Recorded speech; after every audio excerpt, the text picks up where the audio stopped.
ఖమ్మం జిల్లా వైరాలో విశ్రాంత ఉద్యోగి సైబర్ నేరగాళ్ల ఉచ్చులో చిక్కుకున్నాడు. ఉట్కూరి నరసింహారావు అనే వ్యక్తి 15 లక్షల రూపాయలను చేజేతులా తన బ్యాంకు ఖాతా నుంచి సైబర్ నేరగాళ్ల ఖాతాకు బదిలీ చేశారు. ఆ తర్వాత బంధువులకు తెలియడంతో వెంటనే వైరా పోలీస్ స్టేషన్లో ఫిర్యాదు చేశారు.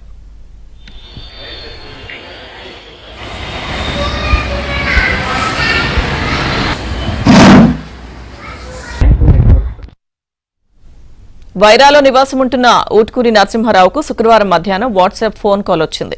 నరసింహారావు దగ్గర హవాలా డబ్బు ఉందని, మోసంతో వ్యాపారం చేస్తున్నారని బెదిరించారు.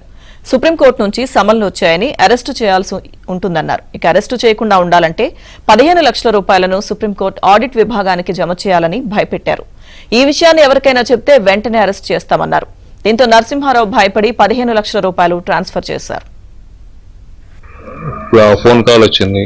ఆ ఫోన్ కాల్లో నేను ఢిల్లీ ఎయిర్పోర్ట్ లో టికెట్లు బుక్ చేసినట్టుగా అవి క్యాన్సిల్ చేసుకుని రిఫండ్ కోరినట్టుగా వాళ్ళు నా మీద అభియోగం మోపారు.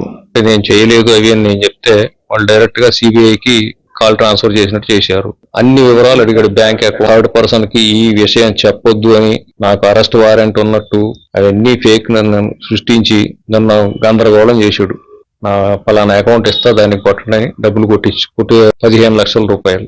ఈ రకంగా నేను మోసపోయాను. ఇది సైబర్ క్రైమ్. ఈ క్రైమ్ అన్న సంగతి వాళ్ళు సిబిఐ అని బెదిరించారు కాబట్టి నేను డౌట్ పడ్డా, కానీ లేకపోతే నేను డౌట్ పడే పరిస్థితి లేదు.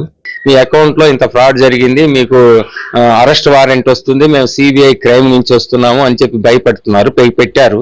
బావగారు నేను గనక రాకపోతే ఇంకొక అకౌంట్ నుంచి కూడా ఆర్టీజీఐ చేయడానికి ప్రిపరేషన్ అయినారట.